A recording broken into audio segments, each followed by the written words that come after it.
Hey everybody, Randy here in Eastwood Garage. Thanks for joining us for another live video on Facebook and YouTube and Eastwood.com. Today it's everything brake lines, fuel lines. Matt here is going to show you how to take a coiled up brake line and turn it into a complete line, set, flared, deburred, everything ready to go in your car. So the products we're going to be showing you today are our brake line, our straightener, our tubing cutter, our brake pliers, our bender, our deburring tool. We even have an on-car flaring tool. And then the star, the main attraction, our professional brake tubing flaring tool. And that's how we're going to finish it off. So I guess I'm going to let you get started. And if anybody has any questions, don't forget, I'm here today answering them. Scotty C got called into a meeting, so I'll be here today. And probably most of the questions, I'll throw them back over to Matt here, and we'll try to answer them live. So I guess let's get started, going from a coil to a nicely formed brake line. So we figured we'd show you guys just the process to start from. If I buy one of our kits here that we have, this is our nickel copper line that is my favorite. That is very easily formable. So this stuff doesn't work harden quite the same as some of the as traditional brake tubing does, or tubing in general. It's a little bit softer, but it's not copper tubing. This isn't like we would go to the hardware store and get. This can hold the pressures that are involved with brake and fuel and everything like that. So we're going to be using that one. This is my favorite. And one of the tools that we recently came out with that is super handy, and a lot of times you look at it and you're like, what the heck does this thing do? This is our tubing straightener. These come in a number of different sizes. So depending on what size tubing you're using, you would actually pick the one that matches that. So before I straighten this tubing here, we'll show you guys. All the way up to 1/2 inch. Yeah.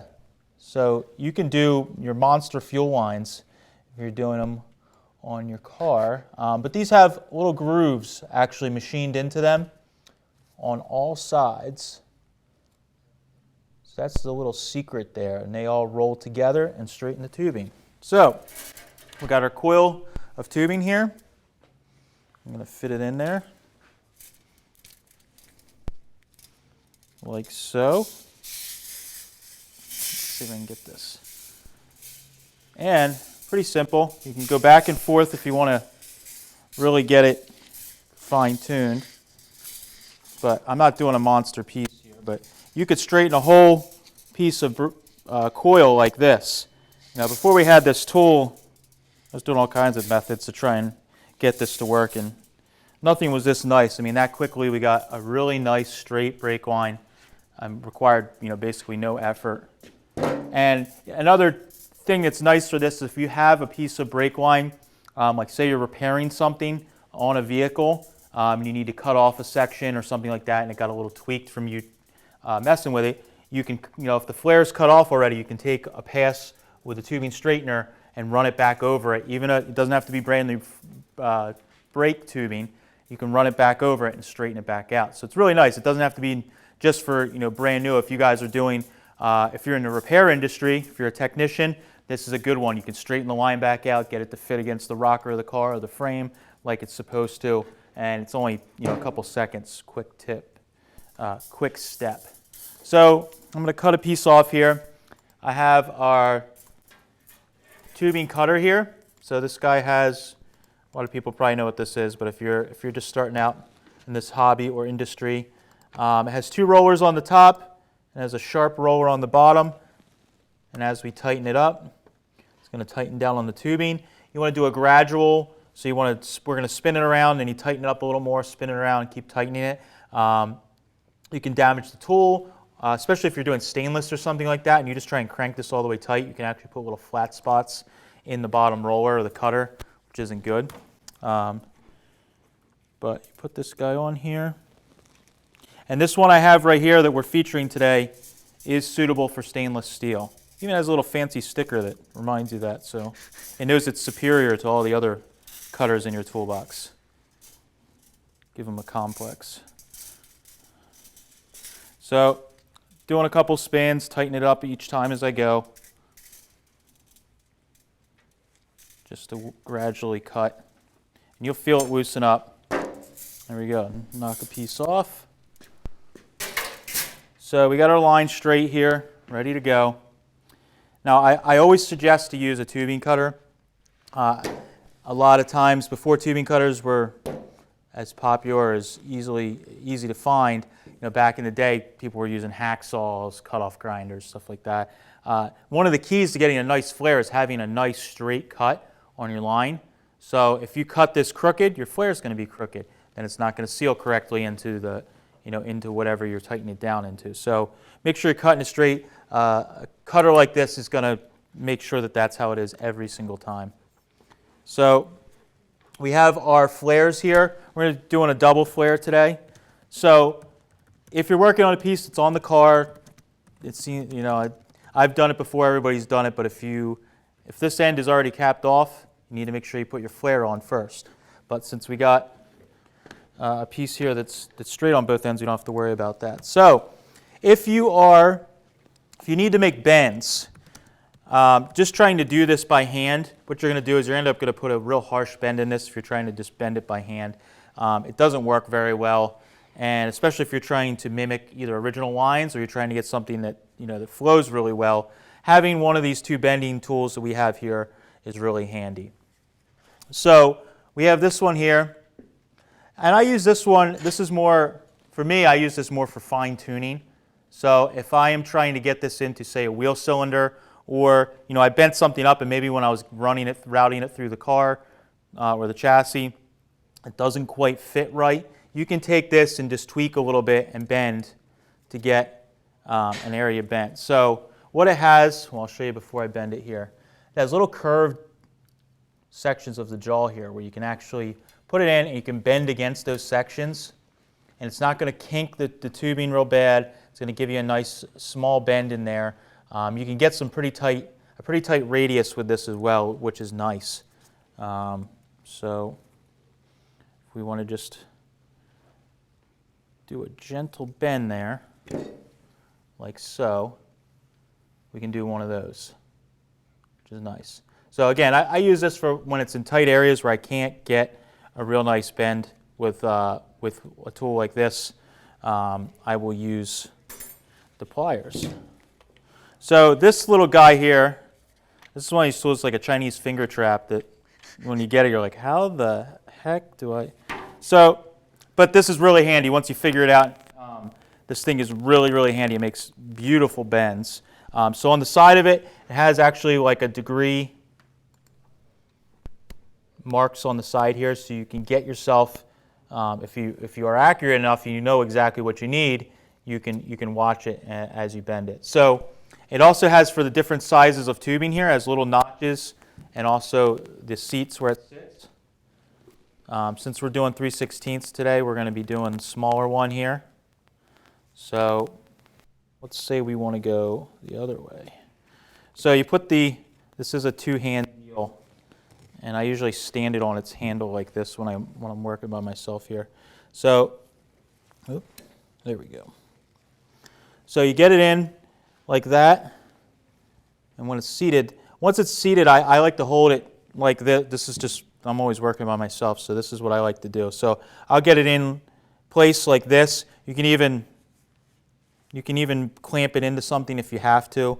If you feel, if it's the brake line's a big piece here. Then you can adjust your angle of what you need. So you can adjust this. So we already have a bend in here. We know we want it to be as close as we can to going the other direction. So I'll even it up there. Now, what we can do is, as we push down, and I'm going to go real slow here, you can watch the degree mark on the side there and see where you're at. So we're just passing 45. And go around to 90. I'm actually going to take it a little further, 135 degrees there. There we go. So you can line up the pointer. I'll try and hold pressure on this. There's a little mark right there, and you line that up with the dash with the degree you want to get. Now, I'm not usually taking a degree finder ahead of time and figuring it out that close. I know the exact degree, but you can usually eyeball it and tell that it needs to be, about 90 or a little over 90. But you can see the bend on this. I mean, that is really, really nice. I mean, even if you have, I mean, I've tried to use sockets and wrap them around and stuff like that. And it's just tough to get it clamped in place and to get an accurate bend so that, you know, it doesn't kink. Yeah, it doesn't kink, or this isn't way off aligned, you know, because you're trying to hold it and bend it. I mean, I've gotten by, but that thing is so much nicer. You can just, you know, produce these beautiful bends. The area I use this most commonly, where that's really crucial, is when if you have a car where your master cylinder is in the engine bay, where you can see all those bends. I want them to all be the same degree coming out of there. So if I want, you know, 135 degrees, I can do every one and have that same bend that all looks the same as it comes down, looks really clean, and you don't have a couple bends that are kinked or funny, or if you didn't use the straightener, you have all these waves in your brake line. So that's really nice. Now, if we need to put a flare on this, if we need to do a bend that is up closer to the flare, you want to do your flare first with the fitting on, and then we'll do the little bend closer to the flare afterwards. Because when you get too close in here, and even this one, I'm getting to the point where that first bend I made was dangerously close. So before I actually start flaring it, you can see where it's cut here. Made a straight cut, but there is a little bit of not jagged, but there's a little bit of edge on that we don't want there. We want it to be a nice clean opening. So another step that people often forget when they're doing flaring is they just go right to flaring. They leave a rough cut edge on there. So I take deburring tool, take this end here. Cool thing about this is you can use this for tubing as small as this, all the way up to, you know, just about the size, you know, slightly smaller than the diameter of the actual tool, because it's got a cutting edge all the way up to the top there because it's tapered, which is really nice. So we can work, obviously for here we're just working the smallest portion of it.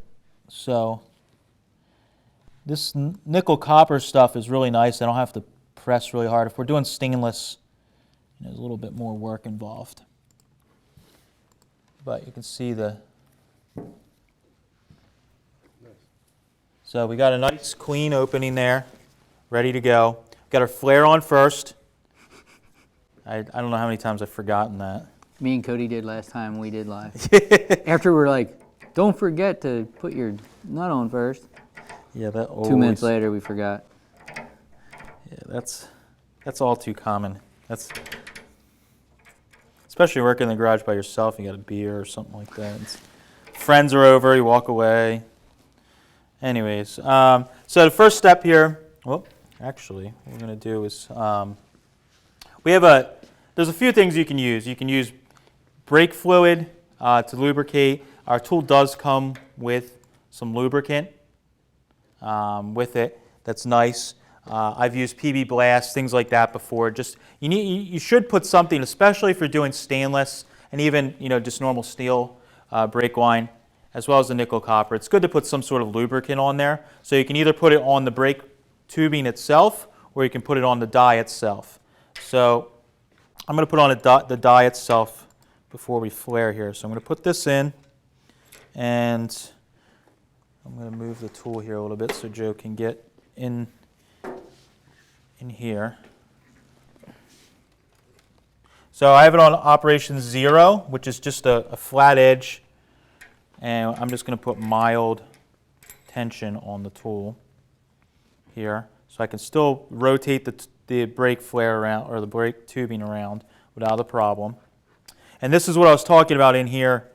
You can't have a bend closer than the size of the block, because, you know, of course, this needs to be straight so that it can clamp down. So we're just beyond that, so we're all good here. If we need to make a bend closer than this after we do our flare, we can move our flare nut up. So you take this, and push in. Now I can tighten this down further. A mistake that I've seen before, and we have a really great tech team that even sometimes if it's not the tool's fault, we'll replace it for you. But I've seen guys that think this is like driving, you know, a lug nut on a car, and they crank this down, what I call He-Man tight, and you can crack the block here if you go too crazy. It doesn't need, all you need to make sure is that you can't twist the brake line with your hand. So just make sure that you aren't over tightening this. You can crack these blocks.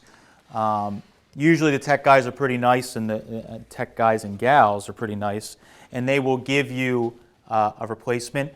But you know, we only have so much patience, so don't do it more than once.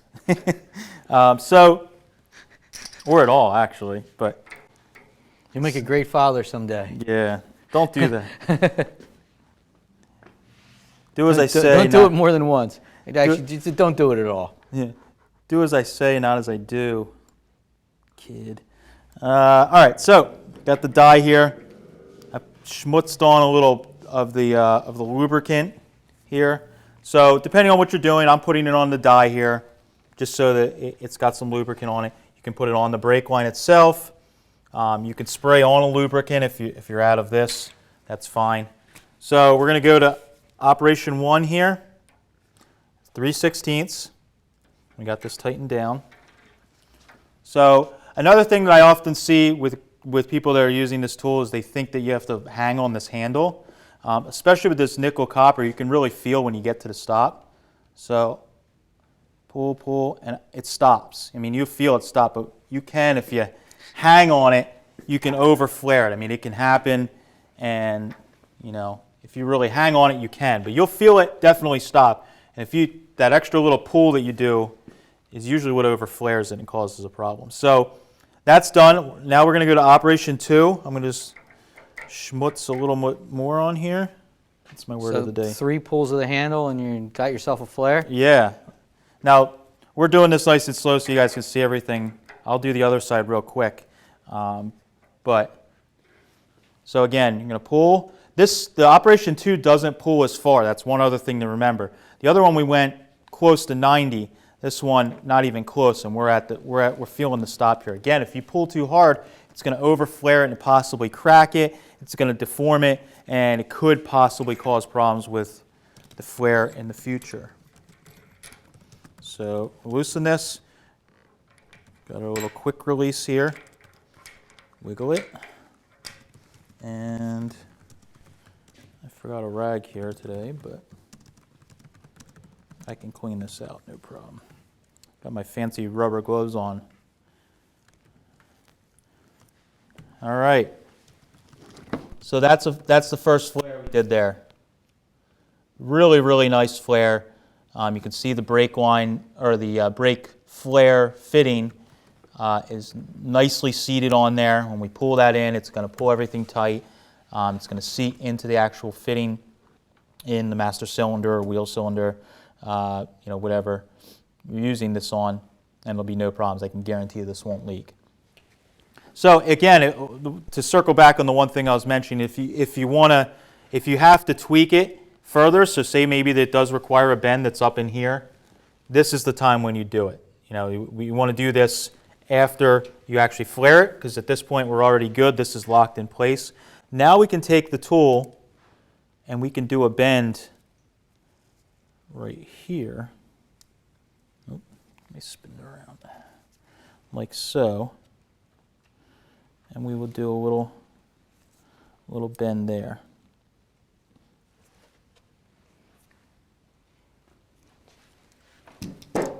So we can put a little bend in it right in there and get it tweaked in. So that's sometimes what you have to do to get it to tweak in place. Now I'll do one real quick on the other side here. Do we have any questions as I'm... Have you ever used these on British cars? British cars? Man. Little known fact, Kurt, the gentleman, hopefully he's watching, the start of the company, founder, Kurt's a British fan, big British guy. But this will work if you have it, if your British car, and I don't remember the name, you guys are going to get mad at me, I'm not a British car fan, but there is a type of flare that is a odd size that was, or type of flare that was used that doesn't necessarily work. But if yours has a bubble flare or a din flare, which is fairly common on European cars, some British cars, and now in modern day a lot of cars come with bubble flare. This does do the bubble flare. If you need to do that, you can it's just simply it's a one operation deal. You go to the one that says Operation 1, DIN, the 4.75, pull the handle, one shot, you got a bubble flare. If you need to do a 37-degree flare, it's pretty easy. You just pop this head off here. We have a separate piece here that slides right on. So if you want to do an AN fitting, fuel lines, anything like that, that's 37 degree, pop that guy off. They're labeled, which is great. Pop it on. Now these dies do have, and don't mix these up. This will be an issue if you do. But they are labeled. They are labeled with 37 degree and 45 degree. We have a few people comment how much they love this tool. Yeah, I can't believe this is probably, I mean, with the internet nowadays and reviews and people voicing their opinions, I mean, any little thing could set somebody off to give a negative review out of frustration. This is one of these tools that I don't know if I've hardly ever seen a negative review on the tool's functionality and how it works. Ease of use. Yeah, it's incredibly easy. I mean, 2-3 pulls of the handle, you got a perfect flare. Yeah, this is probably one of the most popular things when we do events that, you know, people walk up and it's like just at SEMA we used to sit there and have somebody be just doing flares all day long. Have a whole box of tubing, just pulling them all day long. So I'll do one more just real quick. I'm going to do it at not snail's pace here. And if you need any of these tools, there's links in the comments, links in the video description. It'll take you to Eastwood.com. We've got a specific link for the brake flaring tool since it's so popular.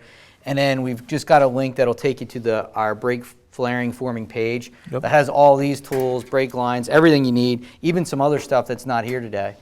So, and a couple people had asked about the lubricant you used and if it would contaminate. If you're concerned, you could just use brake fluid, which you had mentioned. Yeah, you could use brake fluid, or of course, we just have our aerosol injection that we sell. That's a cleaner. It's always a good idea, even because, you know, with us deburring and everything, to put that in there. It has a nice pointed nozzle. Put it in.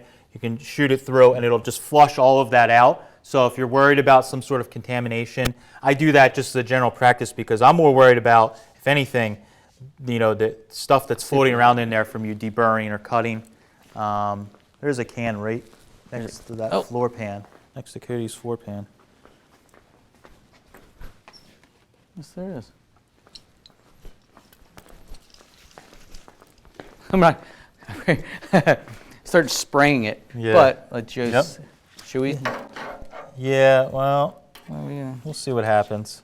Why not? So this is the aerosol. We'll let Joe get a shot of it. So you can see the whole thing. Yeah, this is the aerosol injected cleaner. We also have a lubricant, so for your air tools and things like that you can use. But the cleaner, I use the heck out of this for doing brake lines, fuel lines, things like that. I've actually had a lot of good luck with this. I like pulling barn finds and junk that have been sitting a while out.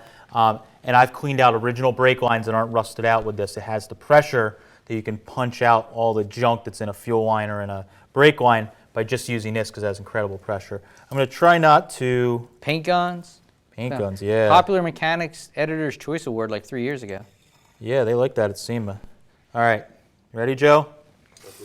Yeah. There we go. I'm making the mess. But we've done it, and it's amazing how much dirt comes out of a brand new, comes out of lines. Yeah, you can see, it's going to dissolve. I don't have a rag here, but you can actually dissolve. It'll just dissolve the lubricant that's on here, the grease, if you will. This cleaner will just dissolve that right away, so you get, a nice clean. But it's good to throw that in and just punch out any type of, whether it's the burrs from when you deburred it, that's left on there, or it's just whatever lubricant that you're using. That's why I've never been too worried about, for the most part, about what lubricant I use, whether it's an aerosol, because I'm always going to be cleaning it out with the aerosol injected cleaner, and I know that that's going to get it really clean before we even put any brake fluid through it. So I'm going to show you guys a little quicker this time. Make my dies close here. Tighten that up. Tighten up that guy. And we're going to go to our position 1. Pull it in. And we're going to go to our, whoop, jumped right over it. 2. And we're done. So if you have one of the basic flaring tools, you have to change the dies a bunch of time to use. It's very tough to get a brake line, but I mean, that's the one I just did in a few seconds here. I had that one together. It's really, really quick. It's really, really easy. And we have a good flare. Everything's ready to go. We can mount it in the vehicle. Everything's happy. Now I got another tip. If you guys have any more questions, I'm going to show you another tip that somebody here, that Mark, one of our product managers and product developers, he suggested we throw in, which is a really great idea. Really? Earlier you were telling me this was your idea. You came up with it all by yourself. It's all my idea. Yeah. Now the truth comes out. Yeah. I was bragging to everybody on the internet about how great of an idea you had. Yeah. And now I find out the truth. Yep. I invented the internet too, if you guys didn't know that. So we could take a piece of tubing. I earlier hinted at it that I've used sockets before and things like that. But if you need to make a bend and you need to make like a coiled section like you would see right near the master cylinder in the engine bay on a lot of vehicles, a lot of times that's actually kind of like gives it a little bit of give with the movement of the vehicle so that the brake line isn't on a bend, is having an issue where it's going to fatigue the line here. So what you can do is take the line, and I'll turn it so you can see the lines here. Take this and you can actually coil it around. So I'm going to leave a little extra here. And we can coil. Let's see if I can not get myself caught here. So we can coil around.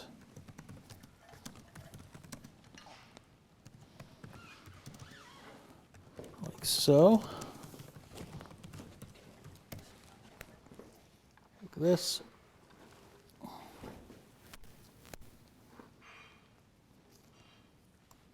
And try and hit those lines each time, depending on the gap you want to have. What we can do is take those, like so. Got our little coiled section here. That's going to give you a little bit of give, just from the movement of the vehicle. Act like a coil spring. Then what we can do, if it's going up into, this is where you really got to start thinking. Holy crap. It's getting late in the day for that. I know. Get some coffee. Focus here. So, I'm going to go and do a little bend. I'm not being super accurate here, but to give you guys an idea like here. Like if you're going in your master cylinder? Yeah, so you can turn it like that. And we got it straight up. You can just do a little adjustment. I'll let you do that. Like that. And then, if this one needs to go down, put that guy in there. So you can see once you get used to using these, like so. Do that guy around. Now we're ready to go. So you have something like this that's going into, the bottom of a master cylinder here. And then we can go down. That could go under the car if you want it to go down and under the car. You can do that like so. This thing's awesome. And it'll work on copper, brass, other materials too. Yeah, that's one of the keys I think for having these tools is that the softer materials, if you try and do it on something that's like freehand, you may have a problem with it kinking or bending, but with this having a nice smooth, machined area. So we can do something like that. Sweet. Master cylinder, go down under the car and run all the way back. And then you can put your fitting here, or if you have a proportioning valve, you can run that under. So that's a little mix you can do with a tool that you can make free at home, and some of our tools to help with, making some of these other bends in here that are really nice. Any other questions we got or comments? That is all. That appears to be all the questions for right now. Awesome. Well, guys, that's all I have today. Hopefully, you guys got a couple little ideas, and some of these tips may help you when you're doing brake or fuel lines on your vehicle. If you guys haven't watched many of these before, Monday, Tuesday, Wednesday at 3 o'clock Eastern Standard Time. We're pretty much always doing these tech demos, and sometimes we throw in Fridays and If other we're just days. working on a car. Tomorrow we've got some welding, Yeah, I think we're going to do a little bit of welding tomorrow. 3 o'clock.